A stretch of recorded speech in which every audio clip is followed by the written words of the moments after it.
Dear students, good evening and welcome to the ESE Engineering Academy.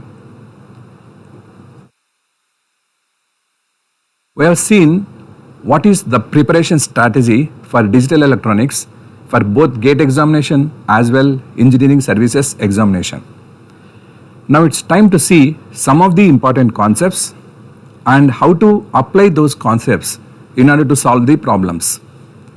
So in this session, I am going to discuss about some important concepts in digital electronics and then use that concepts in order to find out what are the solutions for the typical problems in each of the topic. Myself, Dr. Y. Chakrapani, faculty at ESE Engineering Academy.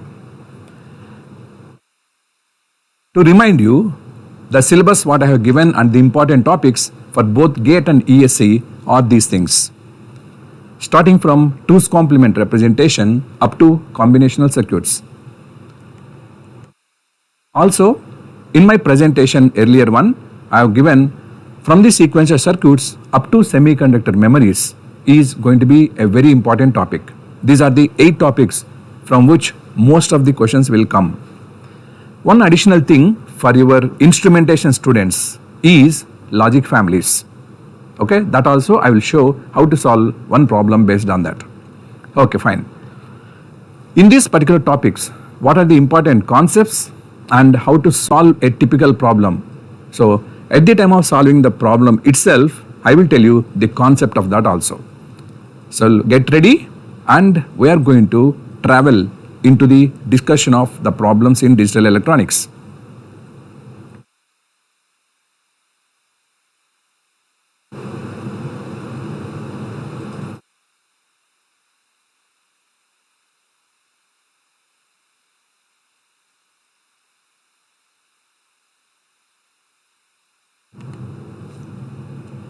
See, the first one is the 2's complement representation.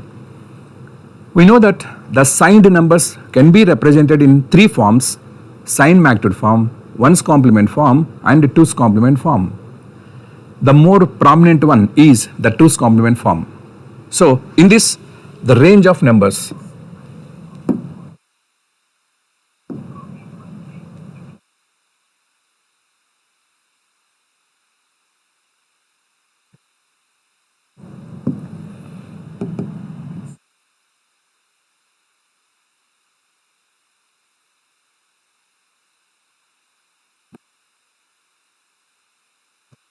So the range of numbers represented in this 2's complement form will be given by this expression.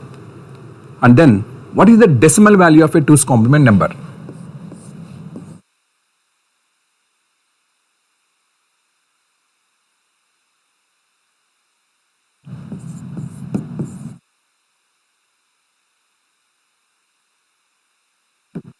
So it is given by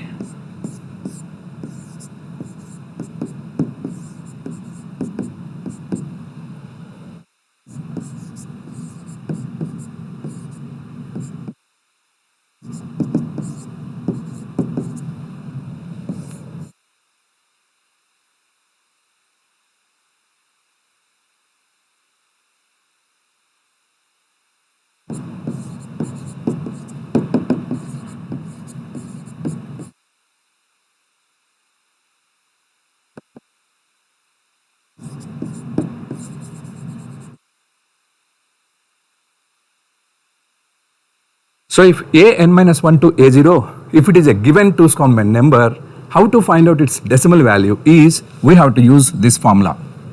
So if you substitute all the values of an-1 up to these values, then I am going to get the answer to this question. Right. So these are the basic fundamentals we require in order to do this. Of course, in few cases, to find the decimal value of a 2's complement number, instead of using this formula, another method is there which is easy to do that. I will show you what's the meaning of that. So one of the question which frequently appears is this: a 16-bit 2's complement number is given, then what is the decimal value it is going to represent? So a totally 16-bit number, what decimal value it is representing if it is a 2's complement number?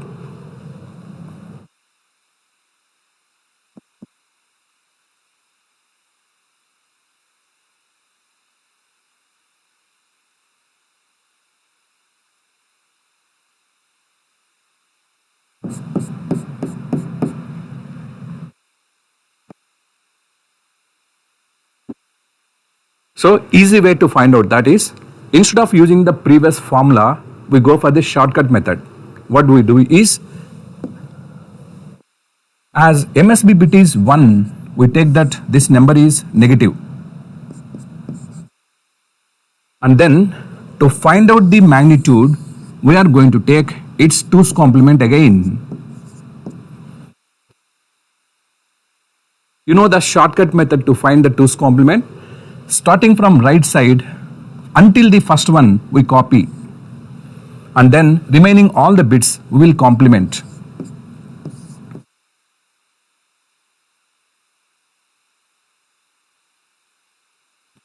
So this is one of the technique where we can write the 2's complement of a number directly. So first one copied as it is, remaining all the bits I am going to complement. This is the answer. So finally the answer is equal to minus 8 plus 2 plus 1.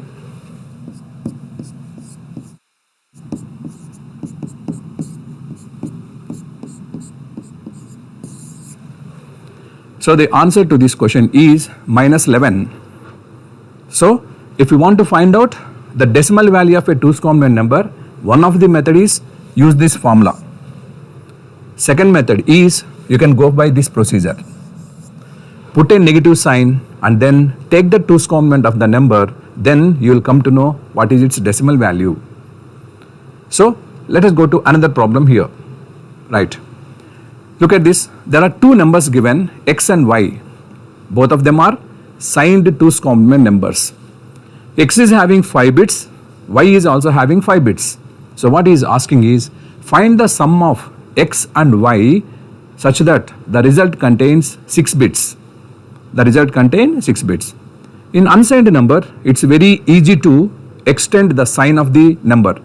But in the case of signed 2's complement numbers, we need to be careful. What I do is, as is asking the result in terms of 6 bits, so beforehand I am going to make x is 6-bit number, y also 6-bit number. So what I do it like this.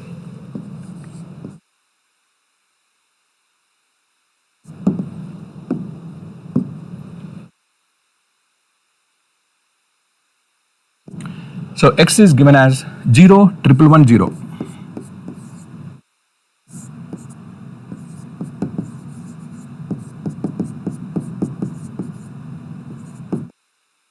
Then I want to increase this to 6 bits with the help of sign extension concept.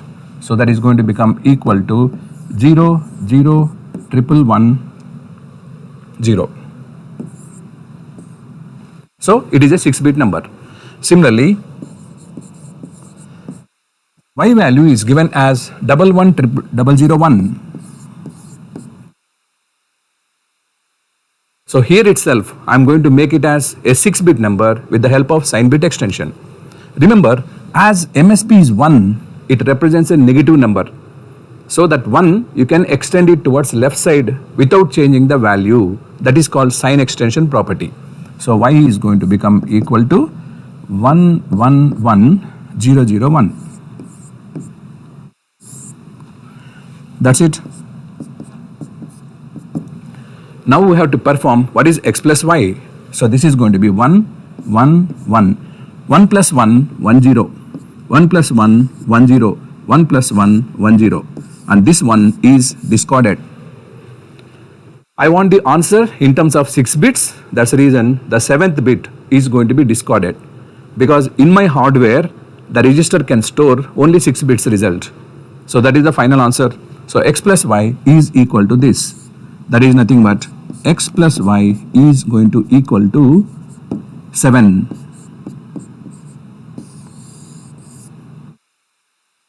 Okay. So this is what we need to understand handling the 2's complement numbers. So most of the questions come like this. So if we are good at the fundamentals what I have given, we can answer to these questions in a comfortable fashion. Right. We have many topics to cover. That's the reason I have taken some typical problems. Next one is the floating point representation. So you know that this topic is recently introduced into digital. So we are expecting more questions on this in coming future. So two types of floating point numbers we have to see. One is called conventional floating point numbers.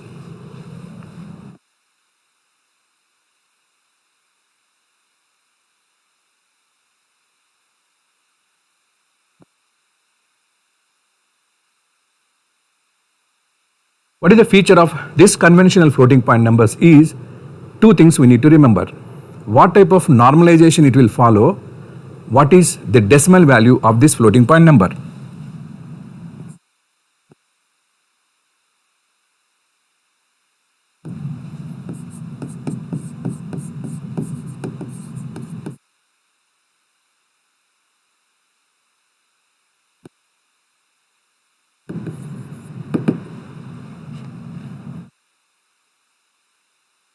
And then the second point is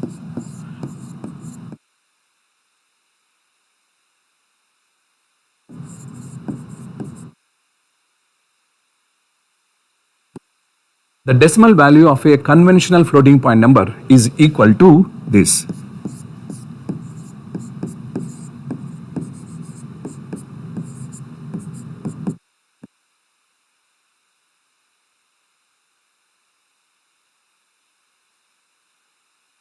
So this is called sign of the mantissa, this is called mantissa, this is called exponent, and this is called bias.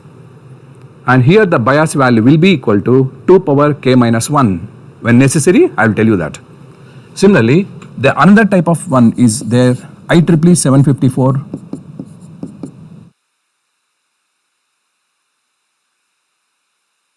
floating point numbers.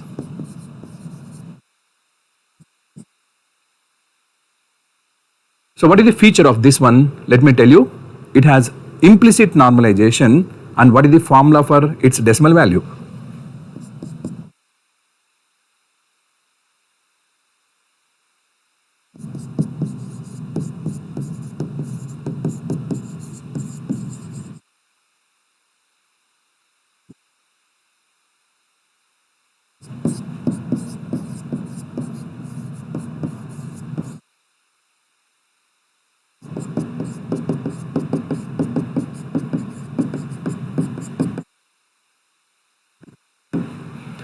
So what is the formula for the decimal value of a IEEE 754 floating point number is this.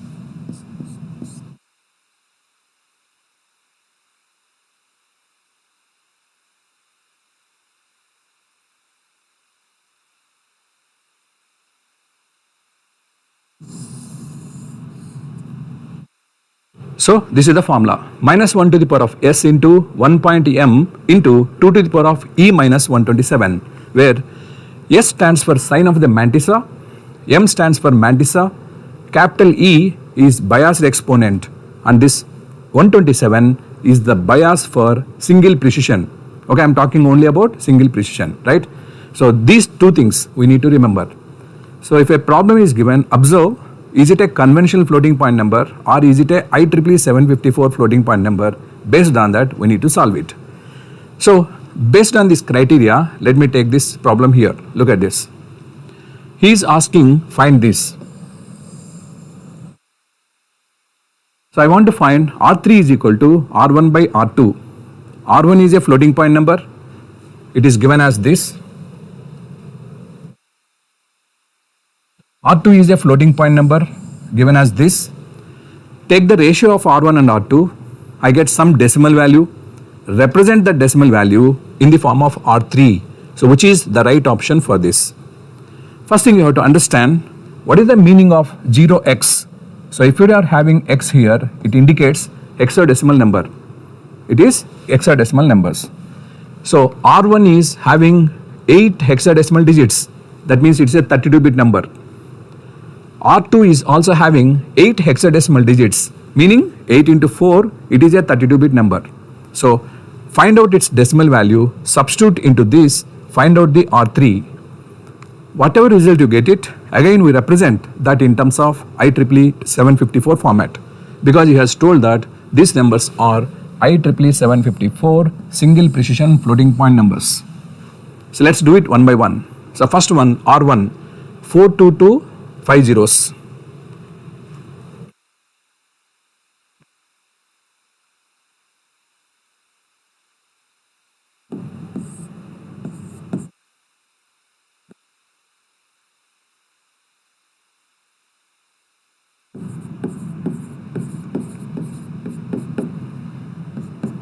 Write it in binary form.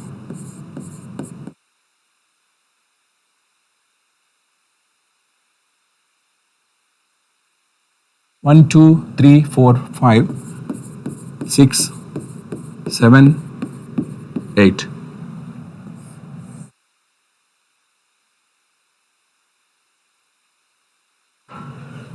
This one will be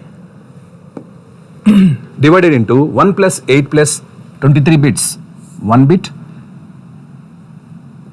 8 bits and 23 bits.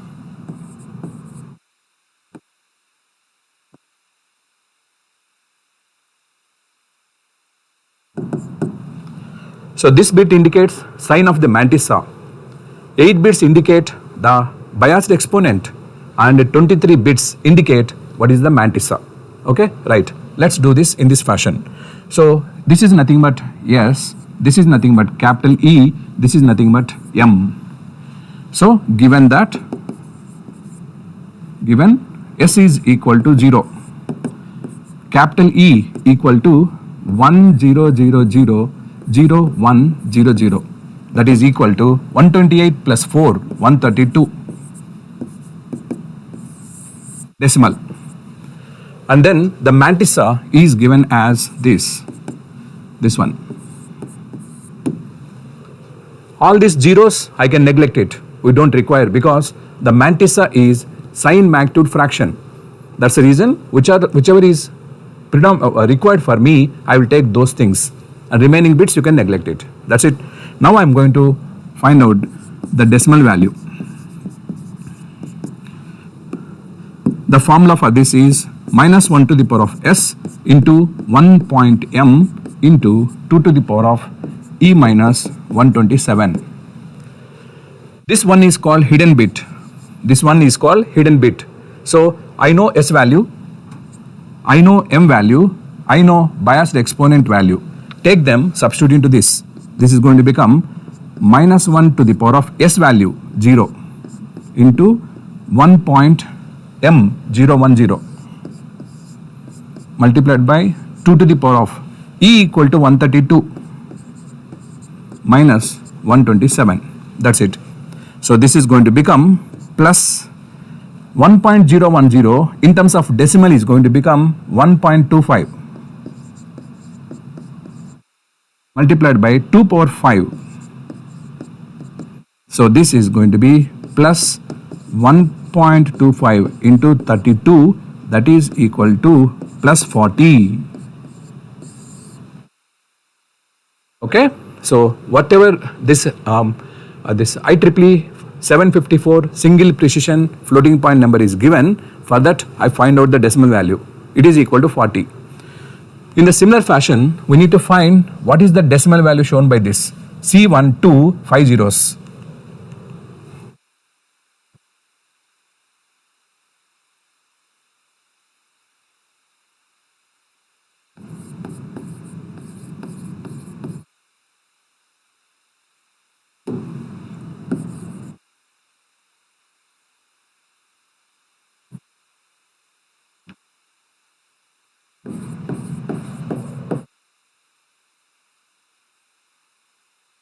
One, two, 4, 5, 6.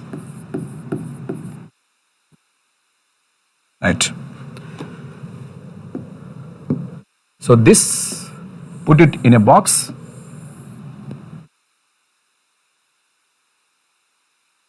And then according to the format of IEEE 754 single precision format, split it as 1, 8 and 23. So this is sign bit, this is biased exponent, this is mantissa. So for this number, using the previous formula, find out the decimal value.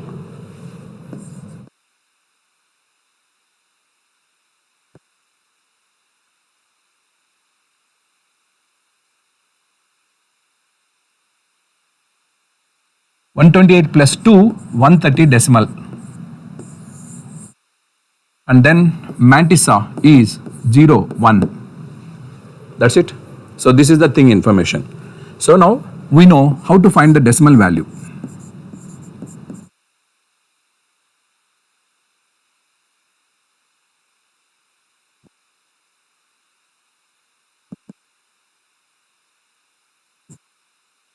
This is minus 1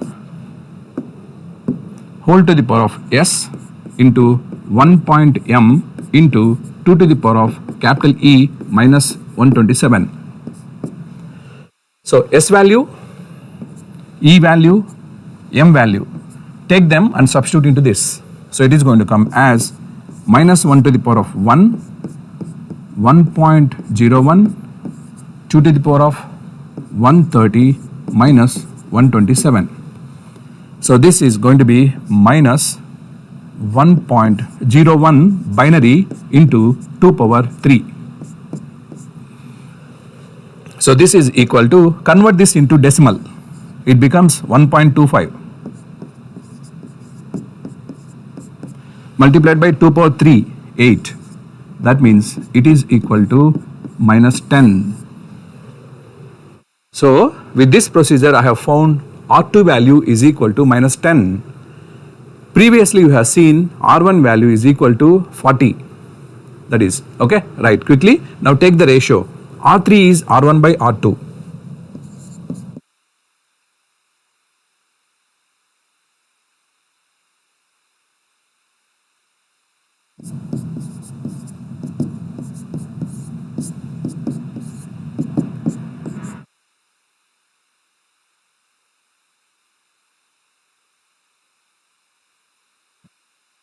So I got what is the value of R3, which is equal to minus 4. Then which answer is correct? Which answer is correct among given them?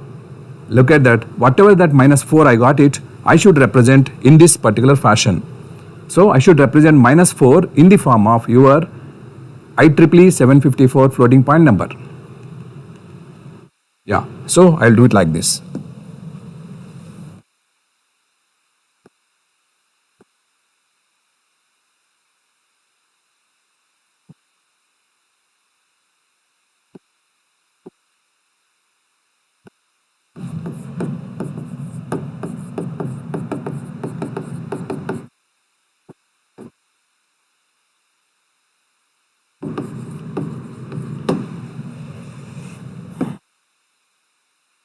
So represent minus 4 in this particular fashion.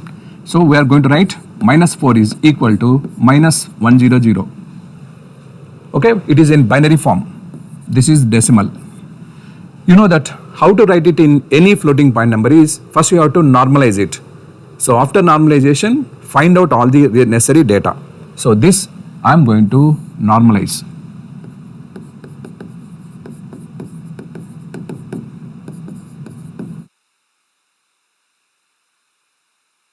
So this is going to become minus 1.00 multiplied by 2 power 2.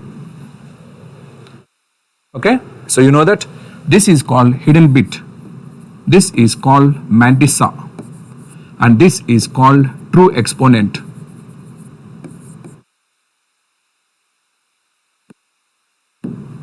That's it. So I know the value of mantissa, which is 0, 0.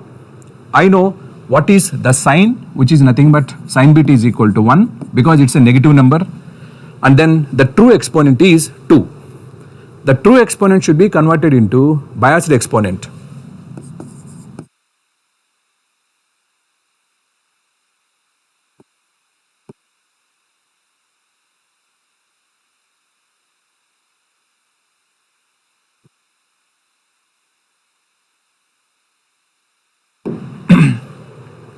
So that is 120, how much it is? 129.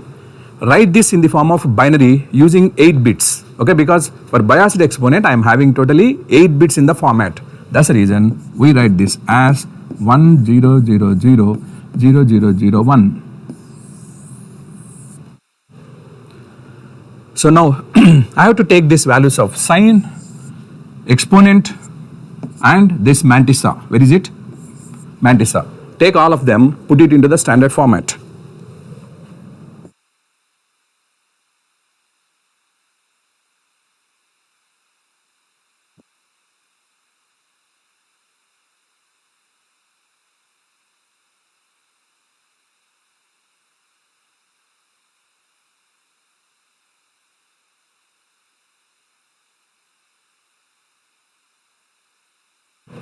Sign is 1 bit, exponent is 8 bits, mantissa is 23 bits.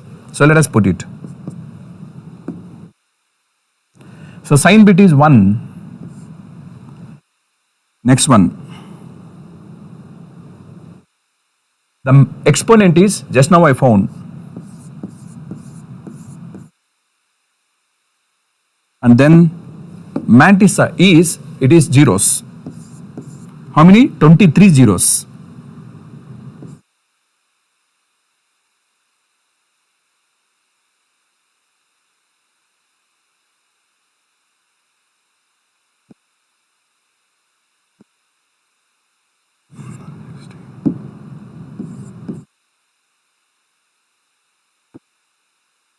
That's it.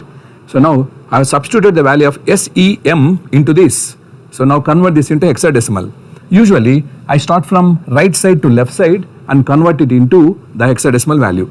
So if you keep on doing, as it contains 32 bits, it is divisible by 4. So I'm going to take it like this.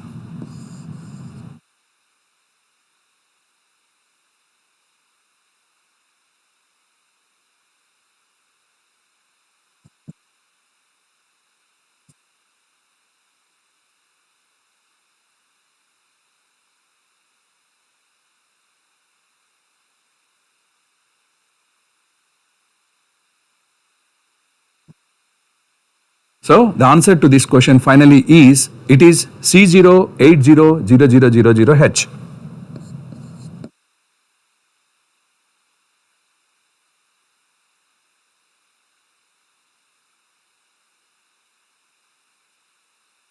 Among the given options, wherever this option is there, that is going to be picked as the right answer.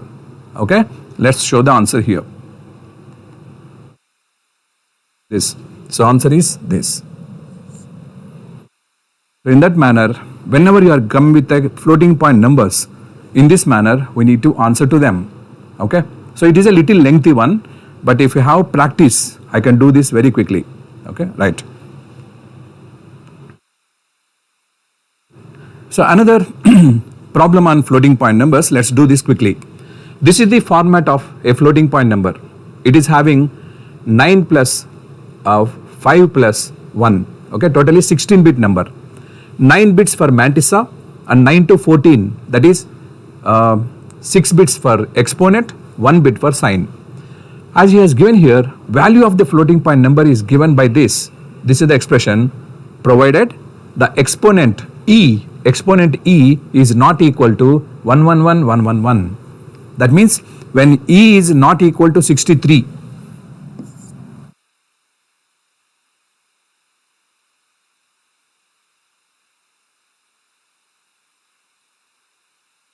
so this expression is valid when E is not equal to 63. If E is equal to 63, this is going to be equal to 0. E is equal to 63, this is 0. Then he is asking, what is the maximum difference between two successive real numbers representable in the system?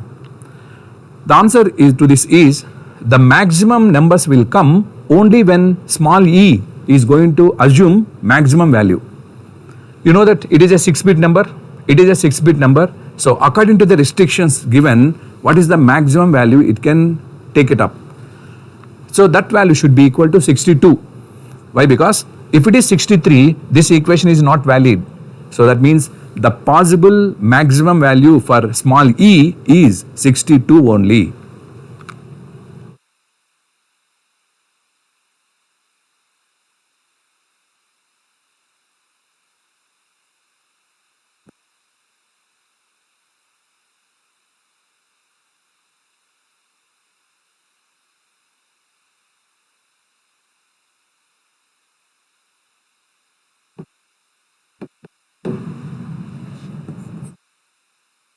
Yes. Then you take this expression and substitute into that.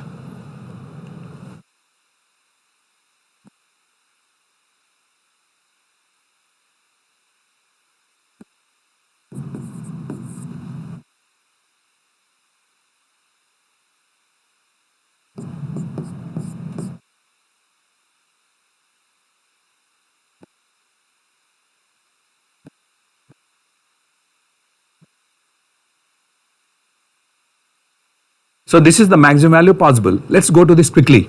Okay, right. What he's asking is, what is the maximum difference between two successive real numbers?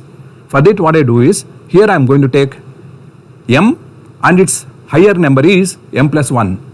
Okay, where m is nothing but the mantissa.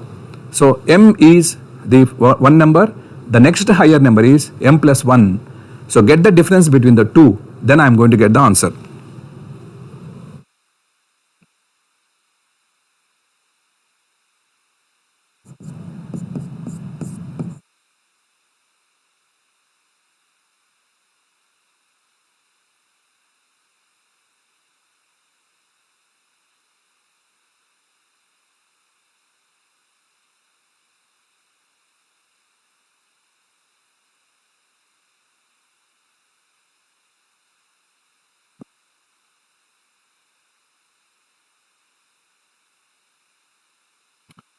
Okay, so once you write those two expressions, taking the maximum value of E, then the difference is going to be found by using 2 minus 1. So I'll take this one.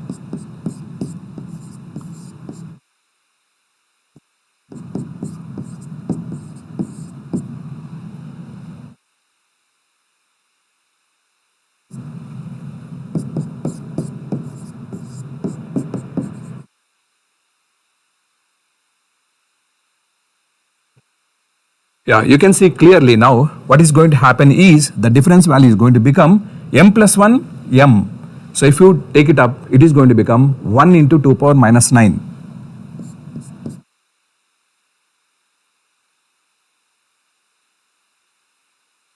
Okay, the one in the first bracket minus the one in the second bracket. If you subtract, it's going to come as 1 into 2 power minus 9. The common thing is there, that is 2 power 31. Write it. So this is equal to 2 power 22. So the answer for his question is maximum difference between two successive floating point numbers is going to be equal to 2 power 22.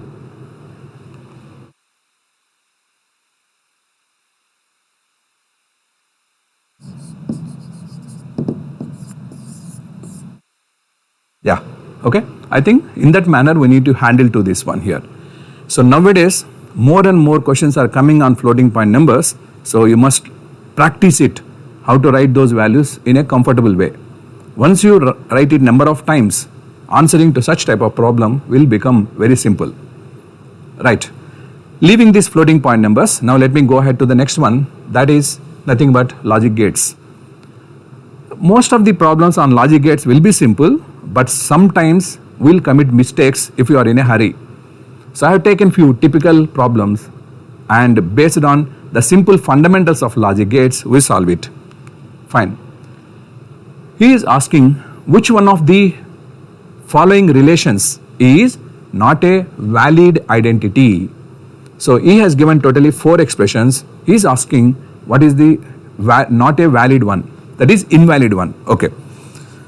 I told you in MCQ questions we have to look for elimination process. Don't look for the correct answer first of all, but look for which is not going to be the correct answer. So go for elimination. Okay. I can tell that according to the XOR associative property, the first one is a valid one because XOR is associative.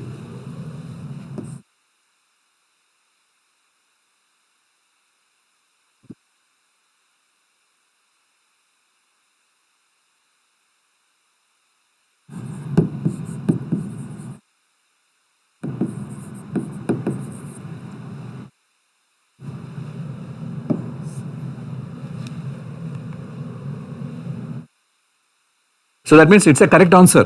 So this is not the answer we are expecting. So because it is a well-known identity, XOR operation is associative. So that cannot be invalid one. Okay, next one. Come to the second one. So as it is a little lengthy expression, we go to the third one. X XOR y is equal to x plus y if xy equal to 0. Is it a valid one or is it an invalid one? So what I do here is a simple answer like this.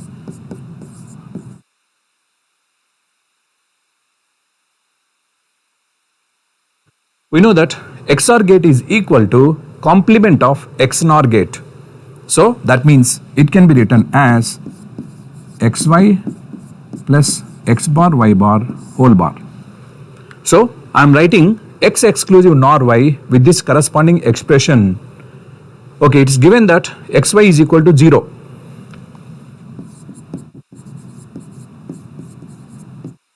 That means this is going to become x bar y bar whole bar, which is equal to x plus y. So whatever claiming is mentioning here, this is the correct one. So this is also a valid identity. That's what I think. Don't go for expanding the B1. It will be time killing because there is no shortcut for this. Okay, next one. If you observe it carefully, this is also a valid statement because XOR gate is complement of XNOR gate.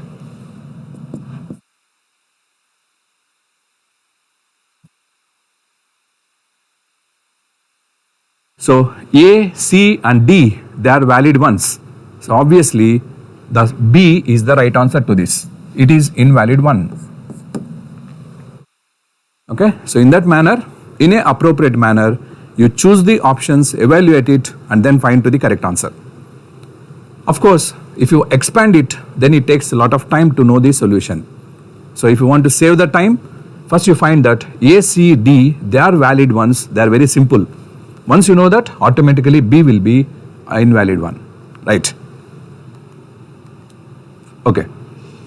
Now another question, same one is asking, a logic circuit is given, which of the following is a correct one? Yeah, it's I think very simple if you remember the expressions, okay? We know that hint is this.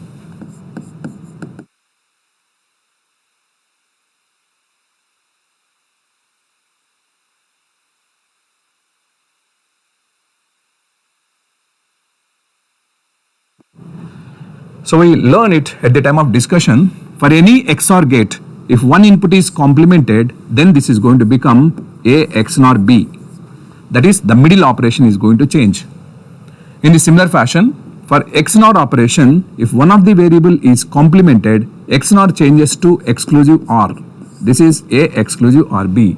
Okay, so using this identity, I am going to complete this one. It's very simple one. Output of this one is A XNOR B bar. Output of this one is A bar XNOR B. That's it. As I told you here, according to this identity, so this is going to become XOR gate and this is going to become XOR operation. That is nothing but A XOR B. This is also A XOR B. Right. That means this input is same as this input. What is the property of XNOR gate is, if both these inputs are equal, then output is equal to 1.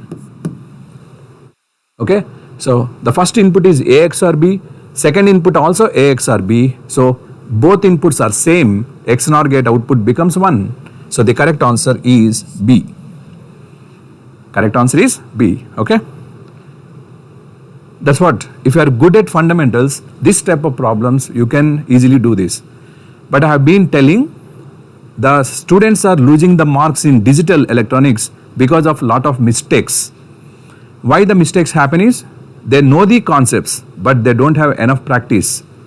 So if you don't have the practice, there is every chance to commit the mistake when evaluating answer for such simple question. So be careful and then be good at fundamentals, try to solve it. Right. So another problem based on this is given like this. F of W, X, Y, Z is a function and then these four statements are given. Okay, these four statements are given. Then he is asking, what are the number of literals in the minimal sum of products form? So what should I answer to this? Is this? Okay, the first one is given like this. He told that F equal to function of W, X, Y, Z, but he told X is 0 and Y is 0. So what does it mean here is, when X is 0, Y is 0, function should be 1.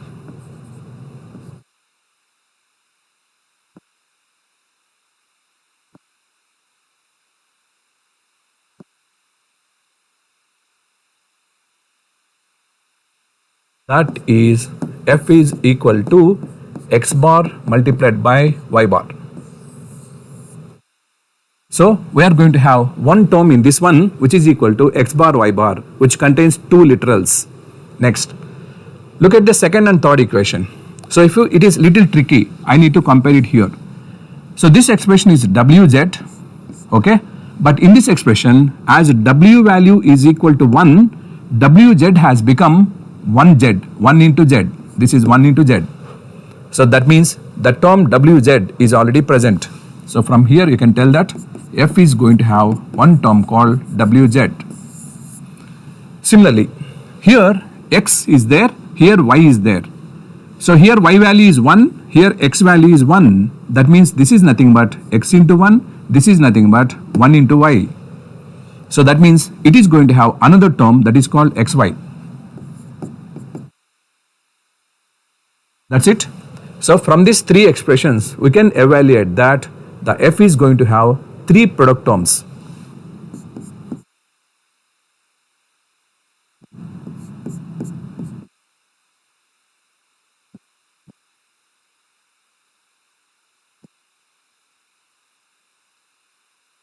So what he is asking here is, in this one, how many number of literals? He wants how many number of literals. We know that literal means a variable or a primed variable. That is a complement of a variable. Okay. In this one, yeah, how many number of literals are there? 1, 2, 3, 4, 5, 6.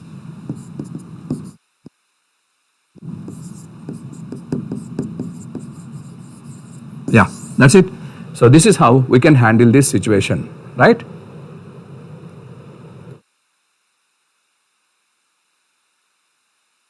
Yeah, in this fashion, many questions will come based on these logic gates.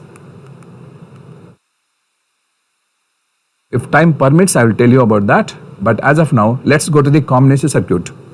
Okay. This is also another important chapter where many questions will come, especially on adders, that is called binary adders. Second one is multiplexers and decoders, right? So one of the problem is given by this full adder. A full adder is implemented using 2 input AND gates and 2 input OR gates. He told that 2 input AND gate is taking 3 nanoseconds and the 2 input OR gate is taking 4 nanoseconds. Then how much time it's going to take for this? We remember, okay, it is for carry output. It is for carry output. In a full adder, we know the expression for carry output is AB plus BCI plus ACI.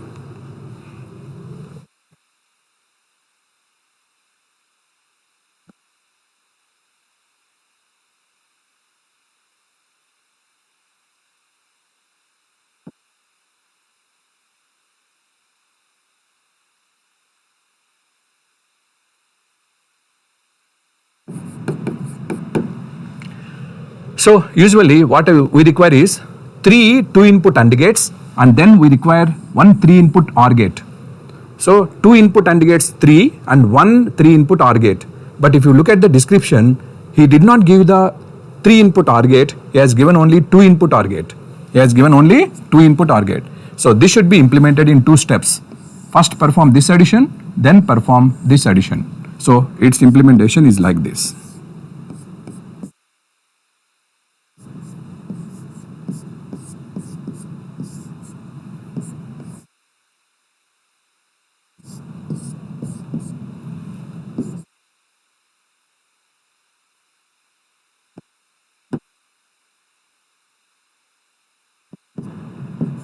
Yeah. So as 3 input OR gate is not given, I have split it into 2 input OR gates. Then how much time it's going to take? He told that AND gate takes 3 nanoseconds, OR gate is going to take 4 nanoseconds. That means to cross this level, it takes 3 nanoseconds. To cross this level, it takes 4 nanoseconds. To cross this level, it takes 4 nanoseconds. So the time taken to produce carry output is 3 plus 4 plus 4, that is 11 nanoseconds.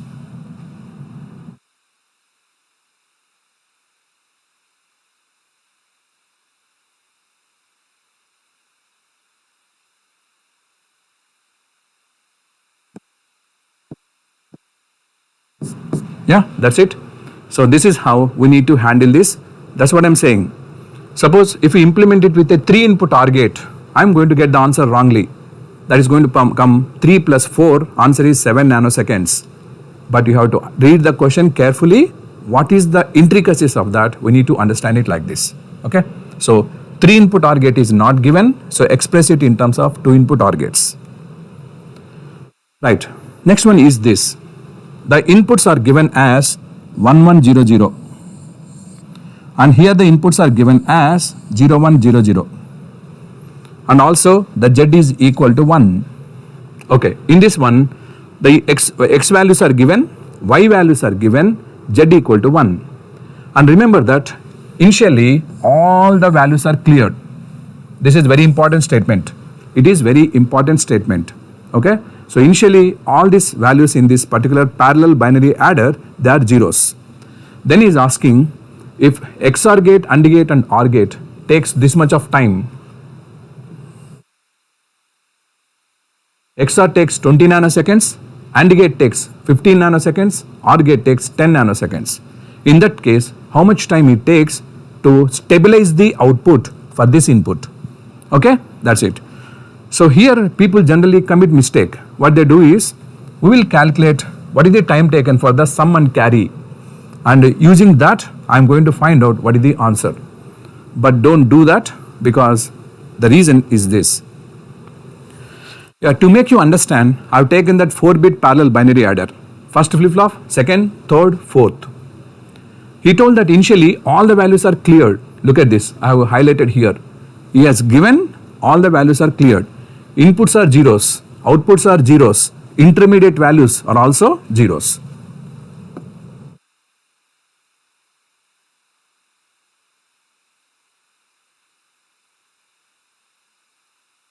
Fine. So this is the initial scenario he has given.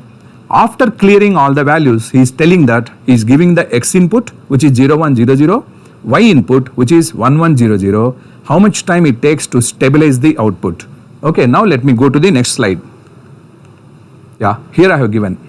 So the Y input is 010100, X input is 1100. So those values I have given here. Look at this, 0, 1, 0, 0.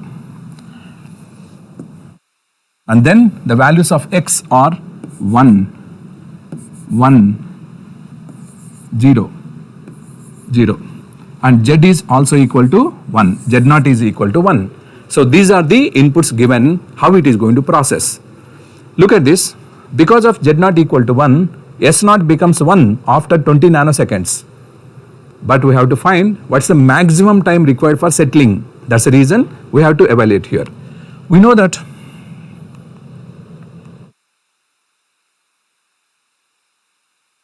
zero one zero zero is added to 1100. In that case, output is going to be 0, 0, 1 plus 1, 1 0, 1 plus 1, 1 0. So I know that in the first two flip-flops, there is no activity. Of course, he has given Z naught is equal to 1 here. That means this is going to become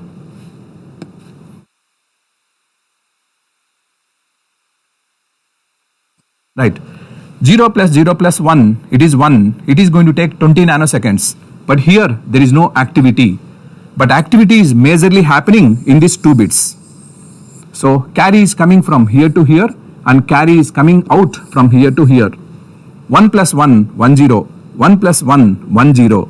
So you have to focus on these 2 flip-flops prominently. Right. Yes. So what's going to happen here? Look at this. One thing you have to understand here is, when you give the inputs simultaneously, the first off adder, it is going to process the inputs simultaneously.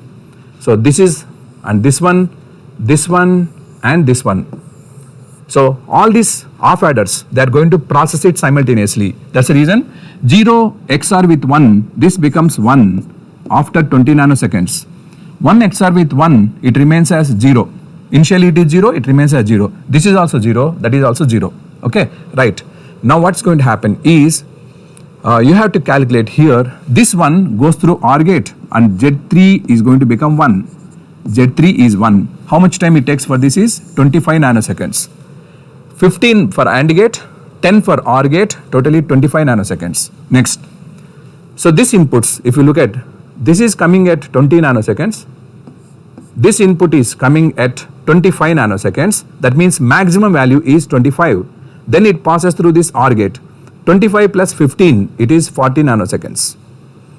Then it is going to go through this OR gate, which consumes 10 nanoseconds. So 40 plus 10, totally it is going to be 50 nanoseconds. After 50 nanoseconds, this output is going to become 1. And all these outputs by that time would have been set to 0. That's it. So the correct answer for this question is 50 nanoseconds.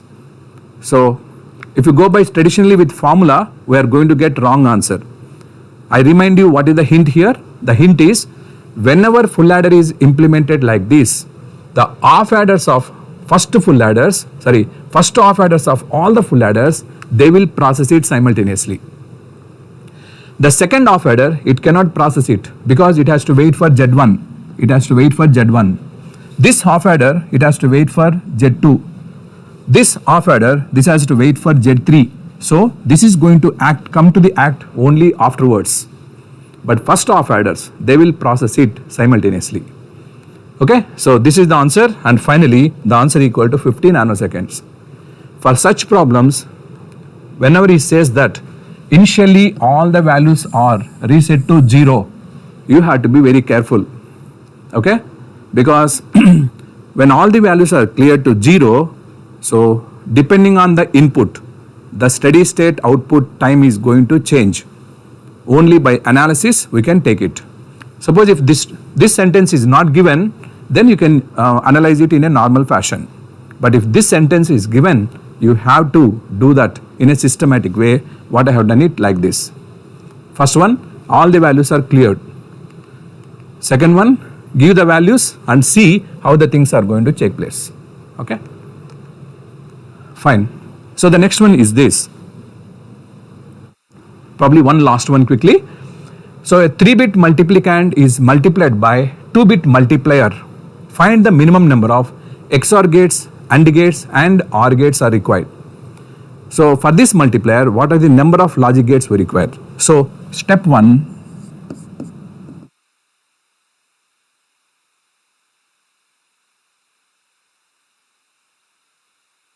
Step 1, let's take multiplicand is 3-bit number and multiplier is a 2-bit number.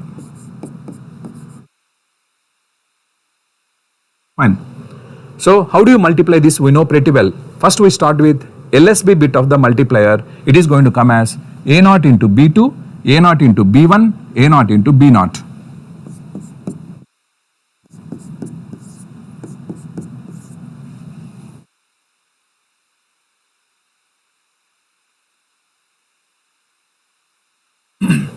Next, we are going to multiply with A1 and then shift that partial product towards left. That is A1 into B2, A1 into B1, A1 into B0.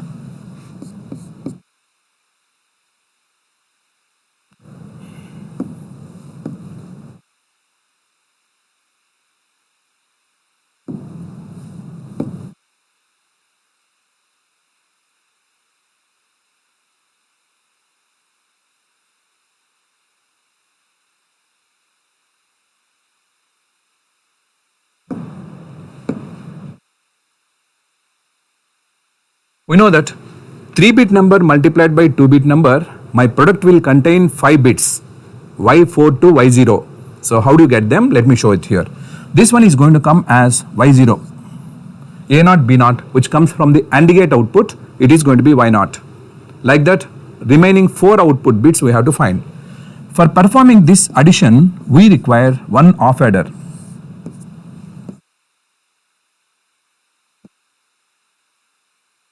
So A0 B1 added to A1 B0 such that it is going to give Y1 and 1 carry. So in order to produce this sum and carry here, I should use one off adder. Next, in order to perform this addition 3 bits, this plus this, I require full adder.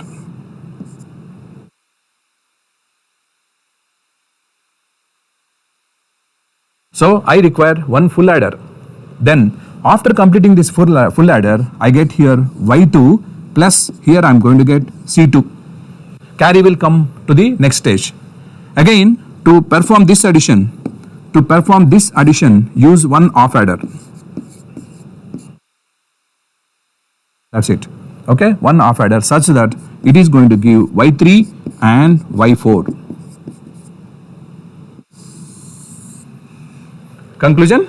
So when a 3-bit number is multiplied by 2-bit number, I am going to perform the hardware in this manner so that the 5-bit product is going to come. Okay, for this one, how many full adders I am using? One full adder. How many off adders we are using? Two off adders.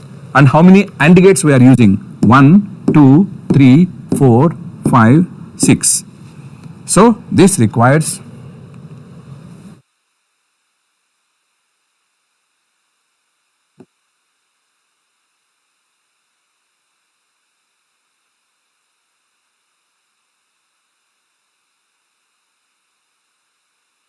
fine. So we know full adder consists of 2 XOR gates, 2 AND gates, 1 OR gate. Similarly, off adder consists of 1 XOR gate and 1 AND gate. So with this I am going to tell now how many number of XOR gates we require, how many number of AND gates we require, how many number of OR gates we require. So here I am going to take one full adder, next 2 off adders, next 6 AND gates. That's it. So now let me put this here. In one full adder, I am going to have 2 XOR gates, 2 AND gates, 1 OR gate. Next, 2 off adders. Each off adder consists 1 XOR gate and 1 AND gate. So for 2 off adders, 2 XOR gates, 2 AND gates, nothing. Next one, 6 AND gates, dash, 6, dash. So this is going to give the final answer to this question. So it requires 4 XOR gates. It requires 10 AND gates. It requires 1 OR gate. So if you want to design a hardware for binary multiplier, then you have to make use of full adders and off adders in this particular fashion. As it is very small one, that is 3-bit by 2-bit multiplication, full adders and off adders are enough. But if you want to go for example, 5-bit into 4-bit multiplication, at that time better to use 4-bit parallel binary adder. Okay, we have to construct it using parallel binary adders so that the hardware is going to reduce. Okay, but I implemented this in terms of pure gates because it is a small multiplication. So in the exam, he is asked the question, it's a 3-bit multiplied by 2-bit multiplier. So do it in this fashion, find out the 5-bit product, then you evaluate how many number of gates required for this. So finally, to construct such type of multiplier, we require 4 XOR gates, 10 AND gates, and then 1 OR gate. So like this one, the questions do come, okay, in a logical way. So unless you have the clear knowledge about the fundamentals, you won't get the idea how to solve it. So it is not a prototype, okay, prototype based problems. So you are having a formula, take all the values, substitute into the formula and get the result. No. In digital, it's going to be logical questions will come. So for that, you have to be adaptive. So for today, this is the end of my presentation. So go through these problems. If you have any more problems, you can mail to us. So we'll send the solution through mail, or I will take another class and then I will discuss the problems. Wish you best of luck. Thank you. Wherever may be your present journey, but if you decided for your goal, whatever may be your present position, but if you opted to reach higher altitudes in the life, however may be your present duties, but if you choose to find the joy of working, whatever may be your present circumstances, but if you determined for your success. Yes, you rightly heard it. ECE online platform raises you much more than what you can think. This platform provides pre-recorded and online lectures which you can access around the clock. You can prepare for the various competitive exams like a GATE, ESE, PSUs and other state service exams, mainly in the English, Hindi and Telugu languages. Hope you'll all going to make ECE online platform as a part of your success story. ECE Online. Learn anywhere, anytime.